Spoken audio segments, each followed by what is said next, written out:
Hi there and welcome to Lorena's Labyrinth. My name's Anna Pirelli. The comments that you see here are my views, beliefs, opinions, and sometimes they are not even my fully formed views, beliefs, and opinions. However, they are my understandings. Please do retain an open mind and reflect on any of the content and your comfort levels. If your views differ, please feel free to leave a comment. Also remember, it is possible to disagree in respectful ways. My way is not necessarily your way and vice versa. You might also find that some of the content on this playlist in regard to spiritual or universal laws, it resonates with you, meaning it feels right to you, while other laws may not feel right or they may not feel comfortable. If this is the case, the information is either not right for you or it is not right for you right now, and it might never be right for you at any given time. It really doesn't matter. As an earthy and practical person, I can put my hand up with all honesty and say that I have at different times had the same feelings about some of the content in here. And with some of them, I still have a level of skepticism within my viewpoints, but I choose to retain an open mind about the things that I don't fully understand for a few reasons.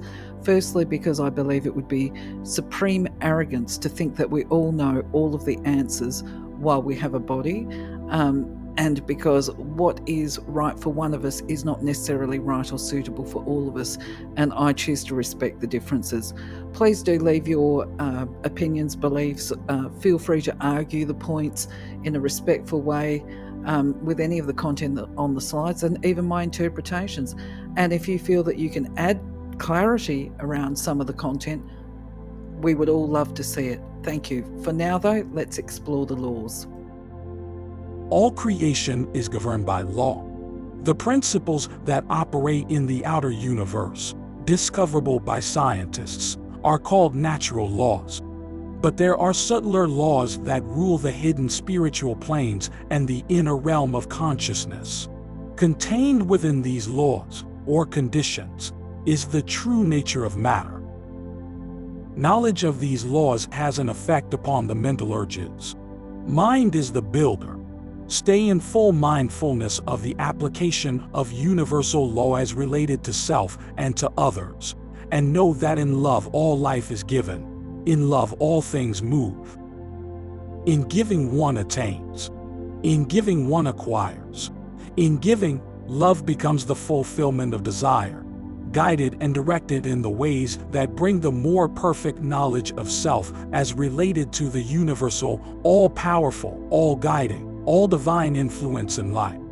Love is life. When we go back, merge with the God source, in some infinitesimal but profound way, we expand the mind of God. Our higher self always points the best and most perfect way, and it is ours to listen and choose or reject what we hear.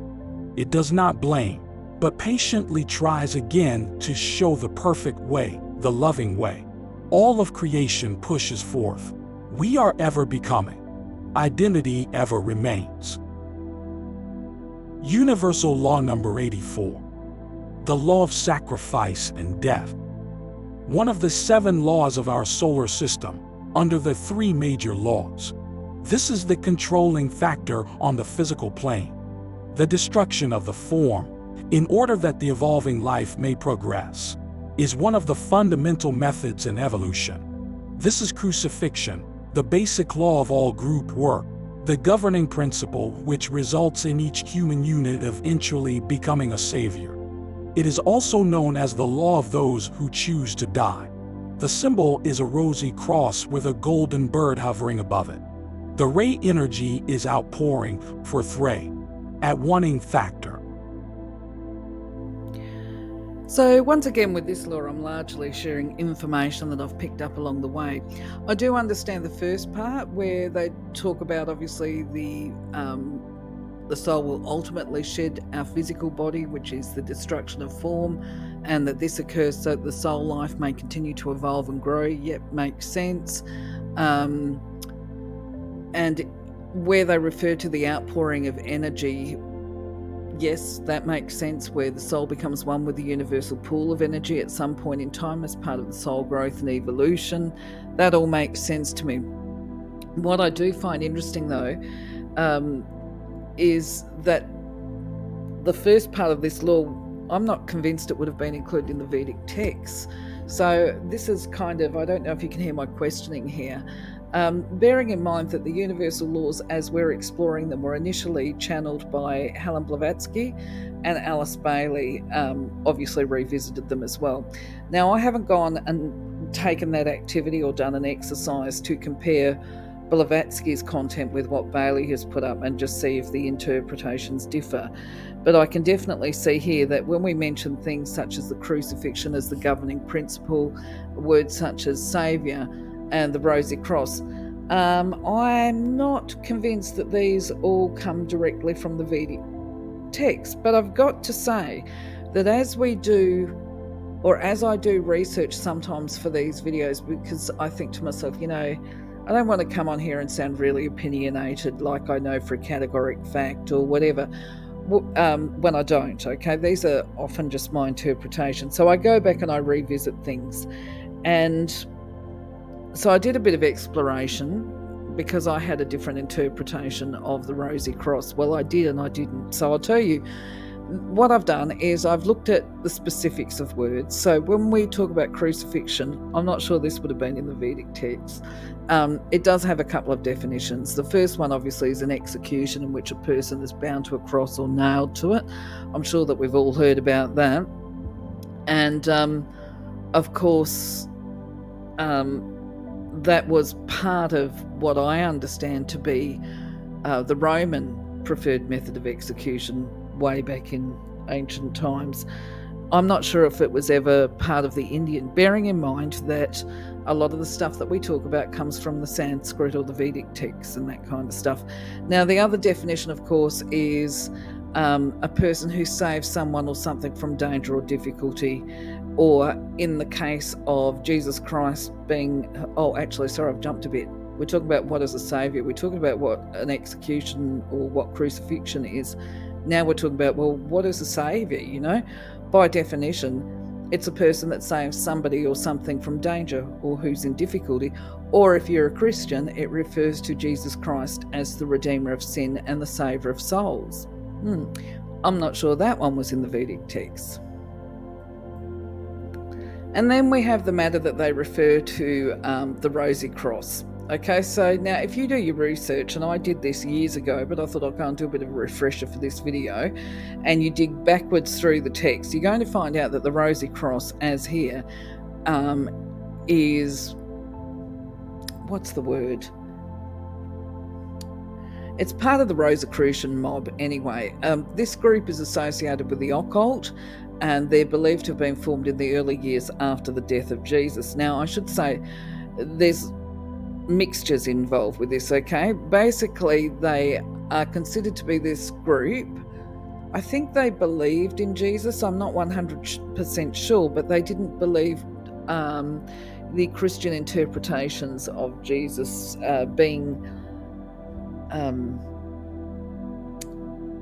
what do they say? Like the Christians believe that Jesus is the Son of God, and technically speaking, if you ran by their Bible, Mary was a virgin birth and that kind of stuff. So their text would indicate this. So the Rosicrucians would say, no, we believe in Jesus being a prophet or being a good man or being a man of God, but we don't believe that he was the Son of God any more than any other person would be. Okay, so this was, I believe, the underpinnings of the Rosicrucians.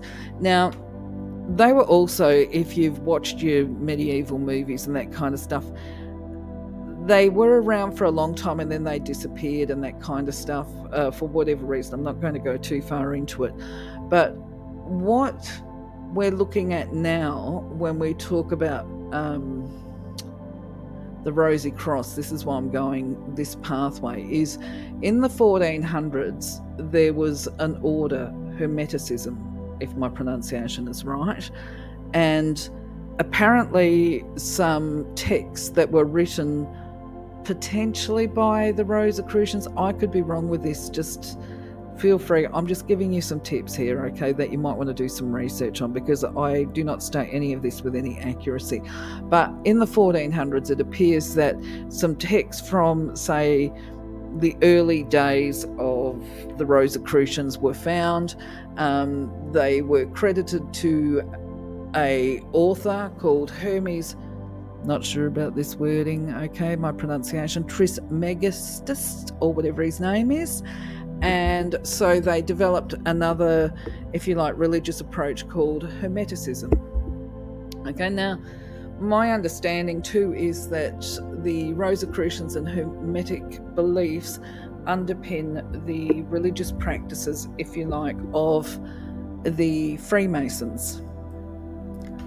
At the same time, apparently research has obviously put a big question mark about certain things. I don't think anybody disputes that these texts are around and that they are considered to be sacred by some people. I'll go into that in a little bit more, but I'll just talk about this Hermes Trismegistus.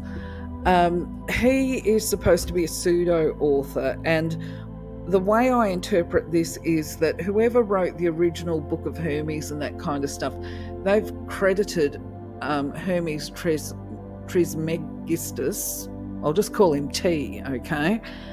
They've credited him with being the author of the book, but obviously he is not the author and he can't have been the physical author because he is apparently a mixture of the Greek god Hermes and an Egyptian god Thoth. So you would refer to him as a spirit, I guess. Now, this is, I think, where it all gets a bit interesting, and it's down to belief. So when we talk about Hermeticism, we're talking about a combination of Greek values, maybe, and the Egyptian values, because, of course, Thoth was a god as well. So anyway, obviously so far I'm questioning what this has got to do with universal law, as I'm sure you are, and my points being that how can this be related to the universal law when we know that universal laws are actually first referred to in the Sanskrit texts, which was well before the Hermes books. Yes, so there I am thinking, yeah, whatever, right, this has got to be all rubbish. Right, and then I see that there is a reference that Hermeticism is a byproduct of the Babylonians, obviously deriving from the Shalians, and that it involves alchemy and magic and the conjuring of spirits. So when I read that, I'm kind of like, oh, okay, right, so it goes back to the Shalians. There's also a connection to Pythagoras here.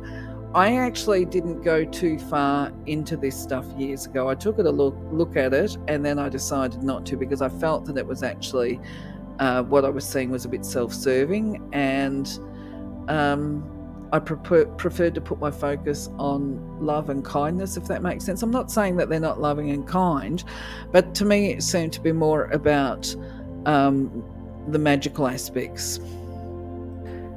And I think the confirmation for me here that there is not a focus on being love and light per se is because I've got limited research. I'm putting my hand up to this, okay? In the first instance, this cross here is not depicted in the same way that Alice Bailey is talking about it. And the other thing is that when we talk about the Golden Dawn, which is apparently launched as a religion in 1888, it apparently incorporated ideas of magic and aspects of the Kabbalah and Hermeticism and astrology. I would just say, don't quote me on this, but I just think that I'm really not sure. And if there's somebody that actually is familiar with the Sanskrit text and they can actually enlighten us on this subject, I certainly would welcome the comments there to help us out. Part of this makes sense to me and part of it doesn't. Definitely. I'll just say the business of the cross.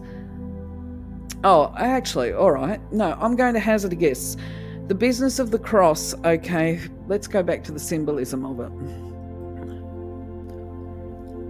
Instead of looking at the symbols that we've got with the Golden Dawn and all the rest of it, I will explain to you what I understand. If I was to draw a picture of this cross, it would be a cross, it would be golden, It would represent the energy of east, north, south, and west, because of course you've got magic in the elements. The rose in the center, my understanding is, refers to the heart chakra. So you're talking about order of the heart. And when you're talking about a golden bird flying over the top, that has got meaning too, because that's symbolic. And actually, do you know what? I'm struggling to remember what it is, but at the moment, I think I would probably go with, just off the cuff without doing my research on it, the gold obviously is masculine energy, so that's protection. The bird and the wings, angels. I wonder if it refers to Archangel Michael protecting the heart. Just a thought. I'm putting it out there. I'm going to leave you to write your comments. Get back to me on it. I look forward to hearing. Take care. Speak to you soon. Bye-bye.